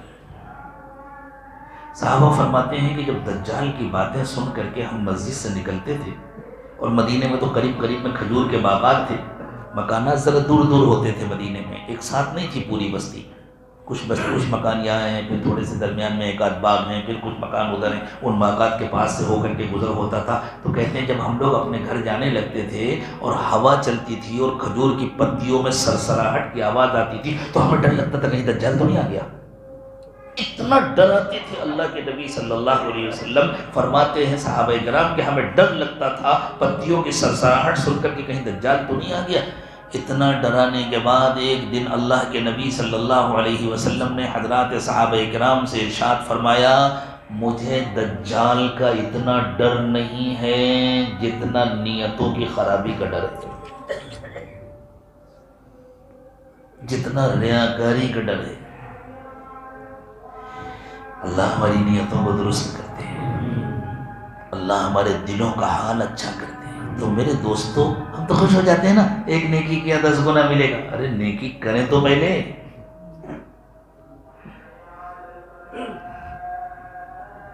بچوں والے بینک کے نوٹ لے کر پھر رہے ہیں اور بڑے خوش ہیں کہ ہمارے پاس بہت دولت ہے، بہت پیسے ہیں۔ جس دن بینک میں جائیں گے کیش کرانے کے لیے، اس دن پکڑے جائیں گے، یہ لے کے کہاں سے؟ فیک کرنسی لے کر کے کوئی بینک میں جائے تو پیسے ملتے ہیں، گرفتاری ہوتی ہے، پکڑا جاتا ہے۔ میرے دوستو، پھر ہمارے اعمال کا کیا حال ہے؟ میں مایوس نہیں کر رہا، لیکن توجہ دلانے کی تو ضرورت ہے نا، فکر کرنے کی ضرورت ہے۔ اللہ ہم سب کو توفیق دے کہ ہم فکر کریں، آج سے اپنے آپ کو بدلیں، ابھی بدلیں، اسی وقت نیت کریں اور اپنے آپ کو بدلیں۔ اللہ مجھے بھی توفیق دے، آپ کو بھی توفیق دے۔ تو واقعی اگر دل ٹھیک ہو گیا، عمل درست ہو گئے، اب کیا کہنے، ایک نیکی پر 10 گنا اجر ملے گا۔ من جاء بالحسنۃ فلہ عشر امثالها، جو ایک نیکی کا کام کرے گا اسے 10 گنا اجر ملے گا۔ ومن جاء بالسیئۃ، اور جس سے کوئی گناہ ہوا، کوئی بھی کرے گناہ، فلا یجزى الا مثلها وهم لا یظلمون، اس کو بس اس گناہ کی جتنی سزا اللہ کے مقرر ہے اتنی ہی سزا ملے گی، ڈبل بھی نہیں کیا جائے گا۔ 10 گنا تو بہت دور کی بات ہے، ڈبل بھی نہیں کیا جائے گا، ظلم نہیں ہوگا، زیادتی نہیں ہوگی، انعام اللہ جتنا چاہے بڑھا کے دے دے۔ آگے اللہ تعالیٰ اپنے نبی صلی اللہ علیہ وسلم سے فرما رہے ہیں، آپ لوگوں سے کہہ دیجئے، قل، آپ ارشاد فرمائیے، اننی ہدانی ربی الی صراط مستقیم، میرے رب نے مجھ کو سیدھے راستے پر چلنے کی توفیق دی ہے۔ دل پر محنت کر لینے کے بعد بھی کبھی یہ دھوکہ نہ آنے پائے، ہم تو بہت نیک ہو گئے، ہم تو بہت اچھے ہو گئے، ہم نے تو بڑی نیکی کر لی۔ نہیں، کسی کا کوئی کمال نہیں ہے، اگر واقعی کوئی کمال حاصل ہو گیا تو وہ پروردگار عالم کا کمال ہے، وہ فضل فرماتا ہے، وہ احسان فرماتا ہے۔ اننی ہدانی ربی الی صراط مستقیم، میرے رب نے مجھے سیدھے راستے پر چلایا ہے، اور سیدھا راستہ ایک ہی ہے، جنت میں جانے والا ایک ہی راستہ ہے۔ وَأَنَّ هَذَا صِرَاطِي مُسْتَقِيمًا فَاتَّبِعُوهُ، اللہ تعالیٰ فرماتے ہیں اپنے نبی صلی اللہ علیہ وسلم سے، آپ لوگوں سے کہہ دیجئے یہ میرا سیدھا راستہ ہے، میرے پیچھے پیچھے اسی پر چلے آؤ۔ وَلَا تَتَّبِعُوا السُّبُلَ فَتَفَرَّقَ بِكُمْ عَنْ سَبِيلِهِ، اور دیکھو دوسرے راستوں پر نہ مڑ جانا ورنہ کہیں اور پہنچ جاؤ گے، پھر جنت میں نہیں جا سکو گے، پھر میرے پاس نہیں آ سکو گے۔ تو یہ سیدھا راستہ جو نبی اکرم صلی اللہ علیہ وسلم کا راستہ ہے، اور اس سیدھے راستے کا کیا مطلب ہے اگلے جملوں میں وہ بتلایا گیا، وہ سیدھا راستہ کیا ہے۔ تو فرمایا قل اننی ہدانی ربی الی صراط مستقیم، آپ کہہ دیجئے میرے رب نے اپنے فضل سے، اپنے کرم سے مجھے سیدھے راستے پر چلنے کی توفیق دی ہے۔ دیناً قیما، یہ مضبوط دین ہے، یہ پختہ دین ہے۔ ملت ابراہیم حنیفہ، یہ حضرت ابراہیم کا طریقہ ہے جو بالکل درست ہے، جو بالکل سیدھا ہے، جو ذرا بھی ادھر ادھر جھکتا نہیں ہے۔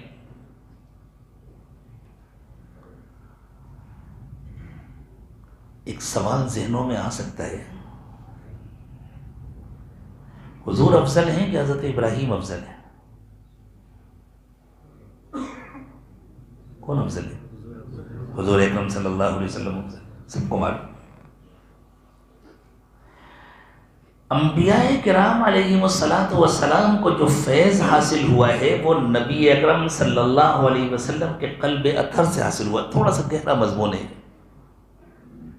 عوام میں اس قسم کے مضامین کو تفصیل سے نہیں عرض کیا جا سکتا۔ حضور سے حاصل ہوا ہے سارا فیض۔ انبیاء کرام حضور کے دین پر ہیں، حضور کسی اور کے دین پر نہیں ہیں۔ اسی لیے اللہ تعالیٰ نے تمام انبیاء کرام علیہم السلام سے اس کا وعدہ لیا تھا کہ اگر آپ لوگوں کی موجودگی میں ہمارے آخری نبی حضرت محمد صلی اللہ علیہ وسلم آ گئے تو سب ان کا کلمہ پڑھ لیں گے، سب ان کے امتی بن جائیں گے۔ اور خود نبی اکرم صلی اللہ علیہ وسلم نے ارشاد فرمایا لو کان موسیٰ حیا لما وسعہ الا اتباعی، اگر حضرت موسیٰ زندہ ہوتے آج تو میرے امتی بنتے۔ تو اگر حضرت ابراہیم بھی زندہ ہوتے حضور کی موجودگی میں مکہ مکرمہ میں تو حضرت ابراہیم بھی حضور کے امتی بنتے۔ اور حضرت عیسیٰ علیہ السلام زندہ ہیں اور آئیں گے تو حضور کے امتی بن کر آئیں گے، تو دین حضور کا اصل ہوا یا حضرت ابراہیم کا؟ اور قرآن میں کئی مقامات پر حضور کے دین کو ملت ابراہیم کہا گیا ہے۔ کیا یہ سوال علماء کے لیے اہم نہیں ہے؟ تفسیر کے طلباء کے لیے یہ سوال اہم نہیں ہے؟ سبھی کے لیے اہم ہے۔ آؤ آج اس کو حل کر لیتے ہیں، اس کو سمجھ لیں، انشاءاللہ بات آسان ہو جائے۔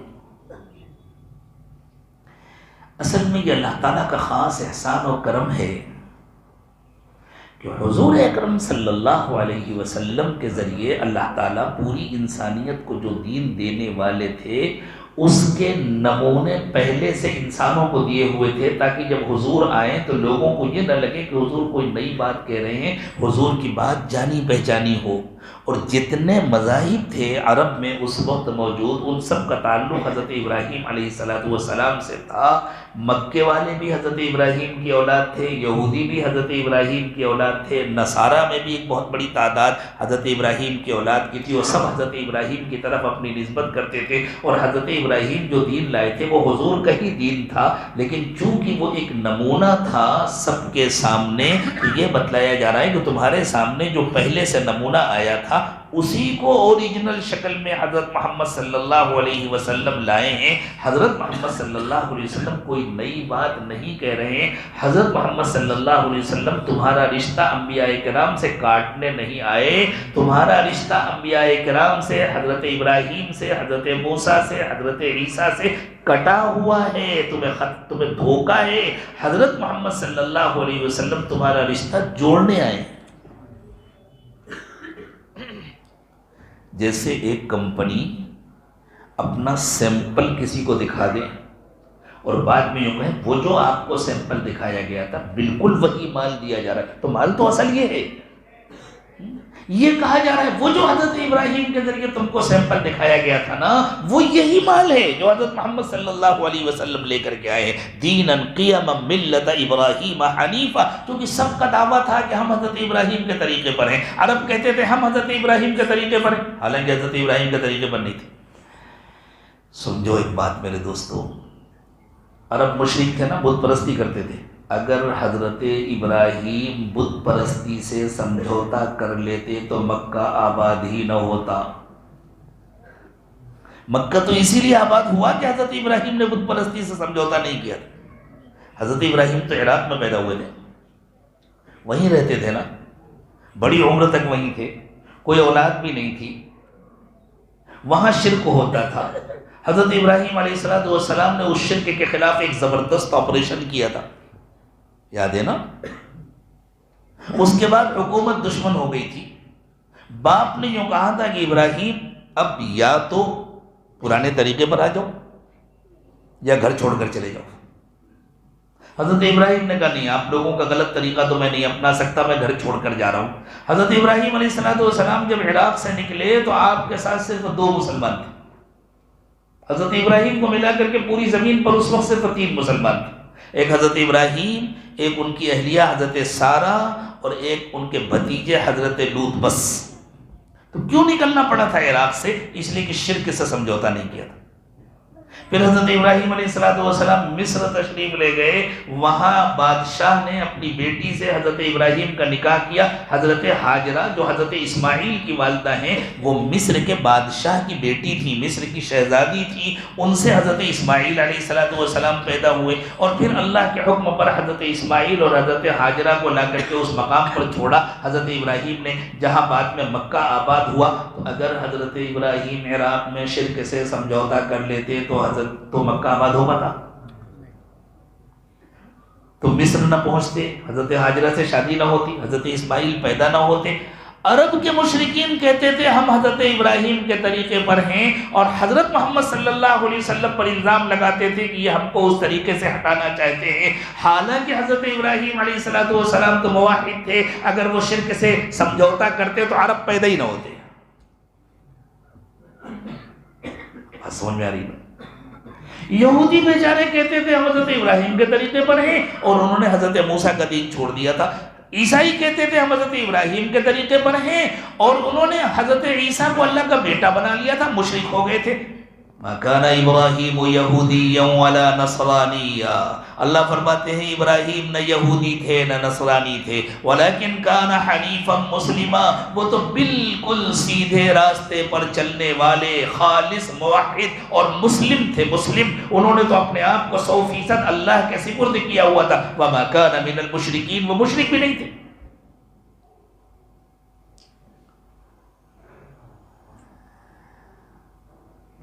اسی طریقے کو لے کر آئے حضرت محمد صلی اللہ علیہ وسلم۔ حضور اکرم صلی اللہ علیہ وسلم کے طریقے کو، حضور اکرم صلی اللہ علیہ وسلم کے دین کا تعارف تھے گویا حضرت ابراہیم علیہ السلام۔ تو ان سب سے کہا جا رہا ہے، یہودیوں سے کہا جا رہا ہے، نصارہ سے کہا جا رہا ہے، مشرکین سے کہا جا رہا ہے، اگر تم لوگ واقعی اپنے باپ حضرت ابراہیم کے طریقے پر چلنا چاہتے ہو تو وہ طریقہ یہ ہے جس پر حضرت محمد صلی اللہ علیہ وسلم چلا رہے ہیں۔ جیسے اس زمانے میں جب دل کی اصلاح کی بات کی جاتی ہے تو لوگ کیا کہتے ہیں؟ یہ لوگ اولیاء اللہ کو نہیں مانتے، یہ لوگ حضور کو نہیں مانتے، یہ نئی نئی باتیں کرتے ہیں۔ بالکل ایسے ہی جیسے مکے والے حضور اکرم صلی اللہ علیہ وسلم کے بارے میں کہتے تھے یہ حضرت ابراہیم کو نہیں مانتے، اور جیسے یہودی کہتے تھے یہ حضرت موسیٰ کو نہیں مانتے، اور جیسے نصارہ کہتے تھے یہ حضرت عیسیٰ کو نہیں مانتے۔ بالکل اسی طرح اس زمانے میں بات کی ہے۔ حالانکہ جو آپ سے دل کی اصلاح کی بات کر رہا ہے وہی آپ کو اولیاء اللہ کے راستے پر چلانا چاہتا ہے، وہی آپ کا رشتہ اولیاء اللہ سے جوڑنا چاہتا ہے۔ جب دل درست ہوگا تو آپ کا ولیوں سے تعلق ہوگا اور آپ خود ولی بنیں گے انشاءاللہ۔ ملت ابراہیم دینا قیما ملت ابراہیم حنیفا، یہ مضبوط دین ہے، حضرت ابراہیم کا سیدھا راستہ ہے۔ وما کان من المشرکین، اور حضرت ابراہیم مشرک نہیں تھے۔ مکے والے بھی مشرک ہو چکے تھے، یہودی بھی مشرک ہو چکے تھے، نصرانی بھی مشرک ہو چکے تھے۔ یہودی حضرت عزیر کو کہتے تھے حضرت عزیر اللہ کے بیٹے ہیں، یہ شرک ہے۔ نصارہ حضرت عیسیٰ کو اللہ کا بیٹا کہتے ہیں، یہ شرک ہے۔ وقالت اليهود عزير ابن الله وقالت النصارى المسيح ابن الله ذلك قولهم بأفواههم يضاهئون قول الذين كفروا من قبل قاتلهم الله أنى يؤفكون، برباد ہوں کہا جا رہے ہیں۔ کیا ہے حضور اکرم صلی اللہ علیہ وسلم کا طریقہ؟ اللہ نے فرمایا دیکھو جس طرح تم نماز میں اپنی مرضی نہیں چلاتے، اب تمہیں زندگی میں کہیں اپنی مرضی نہیں چلانی ہے۔ یہ ہے حضور کا طریقہ۔ قل ان صلاتی، کہو میری نماز، و نسکی، میری قربانی، و محیای، میری زندگی، پوری زندگی، گھر کی بھی، بازار کی بھی، دکان کی بھی، خوشیوں کی بھی، غمی کی بھی، شادی کی بھی، ہر موقع کی پوری زندگی، ومماتی، اور میری موت، للہ رب العالمین لا شریک لہ، سب اللہ کی ہے، میں اللہ کے ساتھ کسی کو شریک نہیں کر سکتا۔ نہ اللہ کے ساتھ میں خاندان کو شریک کر سکتا ہوں، نہ اللہ کے ساتھ رشتہ داروں کو شریک کر سکتا ہوں، نہ اللہ کے ساتھ اپنے نفس کو شریک کر سکتا ہوں۔ یہ بات جو کہی جا رہی تھی نا کہ ہم صرف نماز میں اللہ کے بندے نہیں ہیں، ہم گھر اور دکان میں بھی اللہ کے بندے، یہ قرآن میں ہے۔ قل ان صلاتی، میری نماز، و نسکی، میری قربانی، قربانی اللہ اکبر، اللہ کا نام لے کر کرتے ہیں نا، کیا ضرورت ہے اللہ کا نام لینے کی؟ میں تو گھر سے نکلا تھا تو اللہ اکبر کہہ کے نکلا تھا، میں بعد میں 2 رکعت نماز پڑھ لوں گا، نہیں، اس وقت اللہ کا نام لینا ضروری ہے۔ پابند ہے نا، جس طرح ہم قربانی میں پابند ہیں کہ اس وقت اللہ کا نام لینا ضروری ہے، ہماری مرضی نہیں چلے گی، جس طرح ہم نماز میں پابند ہیں کہ ہماری مرضی نہیں چلے گی۔ اگر ہم مسلمان ہیں تو ہم اپنے گھر دکان میں بھی پابند ہیں، ہم اپنی خوشی اور غمی میں بھی پابند ہیں، ہماری مرضی نہیں چلے گی۔ طے کرو آج سے انشاءاللہ اب ہماری مرضی نہیں چلے گی۔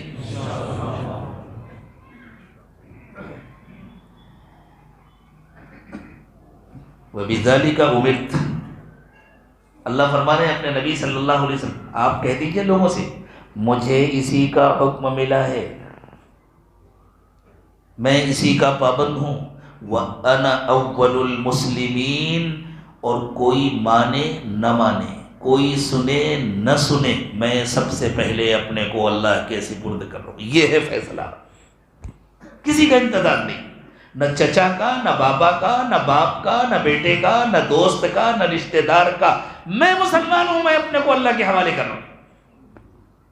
ہے سب کی نیت؟ کسی کا انتظار نہیں.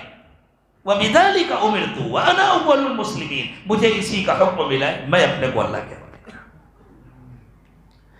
جب اس طرح کر لیں گے انشاءاللہ دل بن جائے گا، زندگی میں تقوی آ جائے گا، پتہ ہے کیا ہوگا؟ ولایت مل جائے گی. الا ان اولیاء اللہ، آ جائیے دوسری رکعت میں. الا ان اولیاء اللہ لا خوف علیہم ولا هم يحزنون. جن کو اللہ کی ولایت مل گئی، نہ ان کے لیے کوئی ڈر ہے، نہ ان کے لیے کوئی غم ہے. کون ہے وہ اللہ کے ولی؟ الذین آمنوا وکانوا یتقون، جن کا ایمان کامل ہے، جن کا تقوی کامل ہے. لہم البشریٰ فی الحیات الدنیا وفی الآخرہ، انہی کے لیے خوشخبریاں ہیں دنیا میں بھی اور آخرت میں بھی. مل جائے گی انشاءاللہ ولایت، کوئی مشکل نہیں ہے. اللہ مجھے بھی توفیق دے، آپ کو بھی توفیق دے. اس لیے میرے دوستو، آج سے ہم سب اپنے اپنے دل کو نشانہ بنائیں اور کسی صاحب دل سے اپنے کو جوڑیں، اور پھر جلدی اپنی اصلاح کی فکر کریں. اللہ تعالیٰ سب کو توفیق عطا فرمائے. وآخر دعوانا ان الحمدللہ رب العالمین.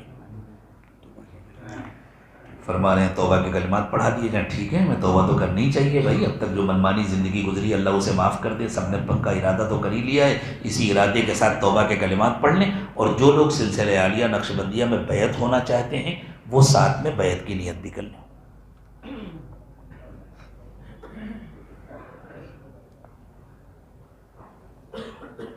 الحمدللہ. ان کلمات کو ساتھ میں پڑھیں. بسم اللہ الرحمن الرحیم.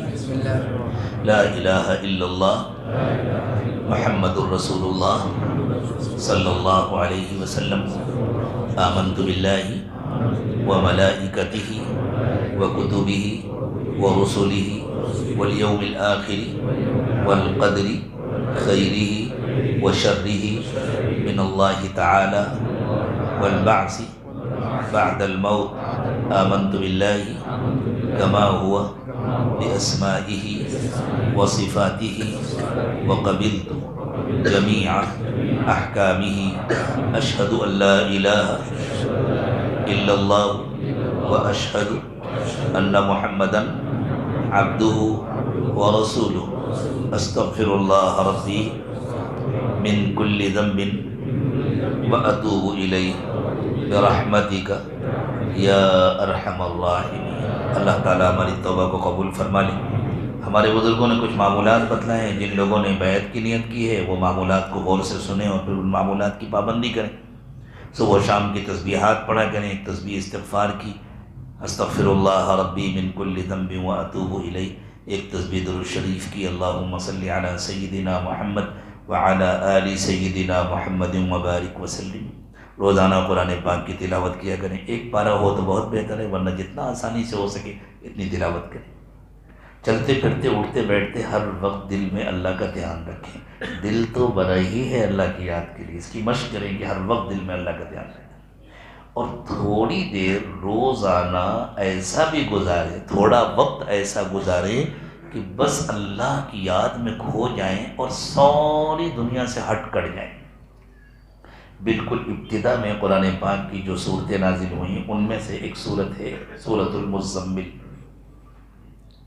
سورۃ المزمل میں اللہ تعالیٰ نے اپنے نبی صلی اللہ علیہ وسلم کو ایک بڑا عجیب و غریب حکم دیا. ارشاد فرمایا وَاذْكُرِ اسْمَ رَبِّكَ وَتَبَتَّلْ إِلَيْهِ تَبْتِيلًا. اپنے رب کا نام اس طرح لیا کیجئے کہ جس وقت آپ اس کا نام لے رہے ہیں اس وقت ساری دنیا سے ہٹ کٹ کر صرف آپ اسی کی یاد میں کھو جائیں، اسی سے جڑ جائیں. مراقبہ اسی کی مشق کا نام ہے. دل اس طرح اللہ سے لگا کر کے بیٹھے. حضور تو ایسے گھنٹوں کیا، غار حرا میں تو ہفتوں بیٹھتے تھے کہ بس اللہ کی یاد میں کھوئے رہتے تھے. حضرات صحابہ کرام فرماتے ہیں کہ نبی صلی اللہ علیہ وسلم اکثر خاموش رہتے تھے. تو حضور بے مقصد خاموش نہیں رہتے تھے، حضور اللہ کی یاد میں کھوئے رہتے تھے، اس لیے خاموش رہتے تھے. اس کی مشق کریں گے نا انشاءاللہ. اس طرح 15-20 منٹ روزانہ صبح اور شام مراقبہ کر لیا کریں. ابھی تھوڑی دیر کرائیں گے انشاءاللہ.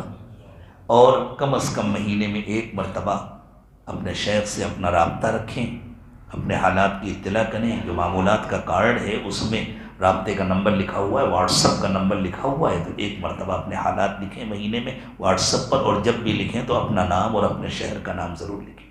پھر آپ دیکھیں انشاءاللہ آپ کو اپنی زندگی میں تبدیلی نظر آئے گی. جب آپ پابندی کے ساتھ مراقبہ کریں گے آپ کو محسوس ہوگا میرے دل میں اللہ کی محبت بڑھ رہی ہے، میرے دل میں نیکیوں کا شوق بڑھ رہا ہے، گناہوں کا خوف بڑھ رہا ہے، میرے دل میں موت کی فکر پیدا ہو رہی ہے، قبر کی فکر پیدا ہو رہی ہے. ہمارے لیے بہتر ہے، اس لیے کہ مرنا تو بہرحال ہے، ہر حال میں مرنا ہے. تیاری کریں تو مرنا ہے، تیاری نہ کریں تو مرنا ہے. تھوڑی دیر مراقبہ کر لیں، آنکھیں بند کر لیں، سر کو جھکا لیں. دنیا اور دنیا میں جو کچھ بھی ہے اس سب سے ہٹ کٹ کر اللہ کی یاد میں کھو جائیں. اور یہ نیت کریں کہ اللہ کی رحمت آ رہی ہے، میرے دل میں سما رہی ہے، میرے دل سے گناہوں کو دھو رہی ہے، اور میرا دل کہہ رہا ہے اللہ اللہ اللہ. زبان سے اللہ اللہ نہ کہیں، بس یہ نیت کریں کہ دل اللہ اللہ کہہ رہا ہے، میں سن رہا ہوں.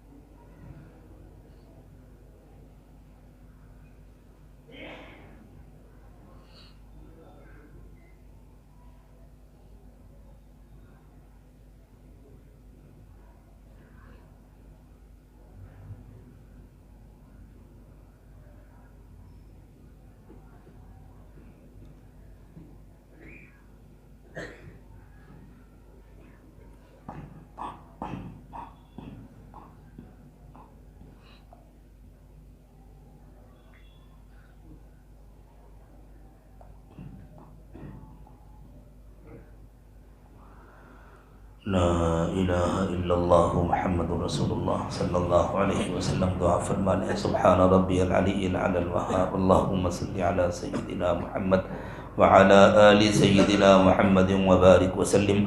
ربنا ظلمنا انفسنا وإن لم تغفر لنا وترحمنا لنکونن من الخاسرین. پروردگار عالم ہمارے دل بہت گندے ہیں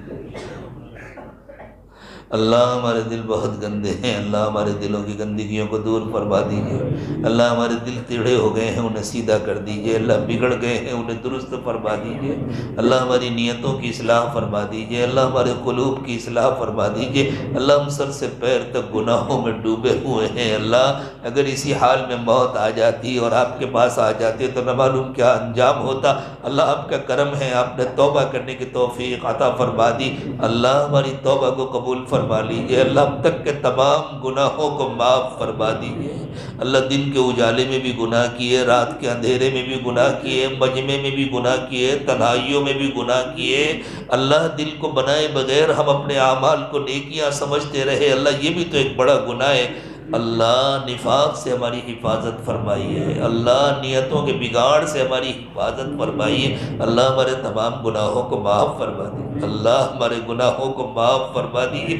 اللہ ہماری توبہ کو قبول فرما کر ہمارے پچھلے گناہوں کو بھی نیکیوں سے تبدیل فرما دیجیے. اللہ قیامت کے دن کی ذلت سے ہماری حفاظت فرمائیے. اللہ قیامت کے دن کی ذلت سے حفاظت فرمائیے. اللہ قبر کے عذاب سے حفاظت فرمائیے. قبر کی ظلمت اور تاریکی سے حفاظت فرمائیے. قبر کی تنگی سے حفاظت فرمائیے. اللہ وہاں تو سب چھوڑ کر چلے آئیں گے، دوست احباب رشتہ دار. اللہ کوئی بھی ہمارے ساتھ قبر میں نہیں جائے گا، ہمیں تو قبر میں اکیلے لیٹنا ہوگا. اللہ اگر وہاں عذاب ہوا اللہ تو ہم کسی کو پکار بھی نہیں سکیں گے، کسی کو آواز بھی نہیں دے سکیں گے.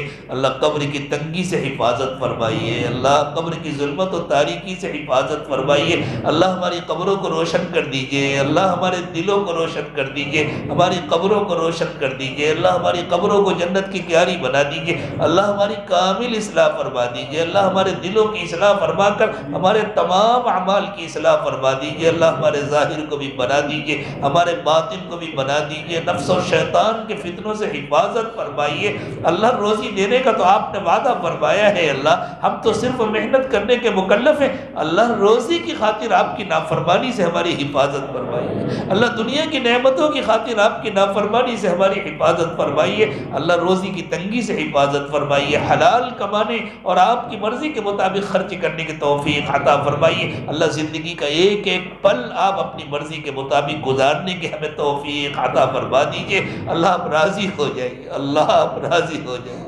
اللہ آپ راضی ہو جائیے، اپنے رضا والے اعمال نصیب فرما دیجئے، اپنی ناراضگی سے اور ناراضگی کے اسباب سے حفاظت فرمائیے۔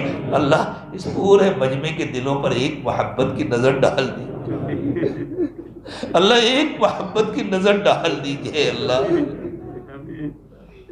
اللہ ہمارا بیڑا پار ہو جائے گا، ہمارا کام بن جائے گا، اللہ سب کو اپنے اولیاء میں شامل فرما دیجئے، اللہ سب کو ولایت کاملہ نصیب فرما دیجئے، اللہ سب کے دلوں کو چمکا دیجئے، سب کے دلوں کو روشن کر دیجئے، اللہ ہمارے ظاہر کو 100% سنتوں سے سجا دیجئے اور ہمارے باطن کو اپنی یاد سے آباد فرما دیجئے، اللہ ہر قسم کی بیماریوں سے پریشانیوں سے حفاظت فرمائیے، ظاہری اور باطنی فتنوں سے حفاظت فرمائیے، اے اللہ ہمیں ایمان و تقوی کی زندگی عطا فرمائیے، ہماری عمر میں صحت میں برکت عطا فرمائیے، آخری سانس تک ہماری ساری طاقتیں قوتیں سلامت رکھیے، ہمیں کبھی کسی کا محتاج نہ بنائیے، اور اے اللہ جب ہماری موت کا وقت آئے تو ہمیں کامل ایمان کی موت نصیب فرمائیے، اللہ ہمیں کامل ایمان کی موت نصیب فرمائیے، اللہ موت کے وقت میں شیطان سے ہمارے ایمان کی حفاظت فرمائیے، اللہ شیطان بڑا ڈاکو ہے، وہ موت کے وقت میں آ کر ایمان پر ڈاکے ڈالتا ہے، اللہ شیطان ہمارا بھی دشمن ہے، آپ کا بھی دشمن ہے،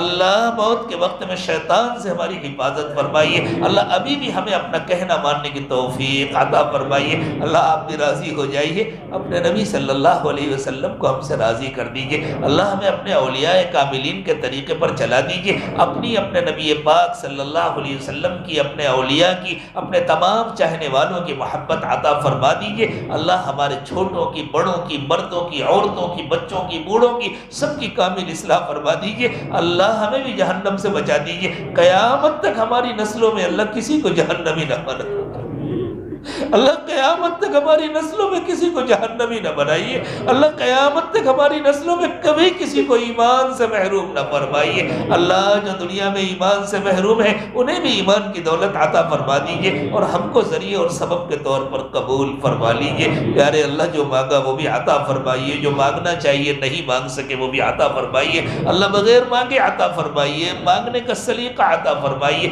سب کے دلوں کی جائز تمنائیں اور مرادیں پوری فرمائیے، یا اللہ دور قریب جن لوگوں نے بھی دعاؤں کے لیے کہا یا ان کو ہم سے اچھی توقعات ہیں، محض اپنے فضل و کرم سے ان کی توقعات سے بڑھ کر انہیں عطا فرمائیے، وصلی اللہ تعالی علی خیر خلقہ محمد وعلی آلہ واصحابہ اجمعین برحمتک یا ارحم الراحمین۔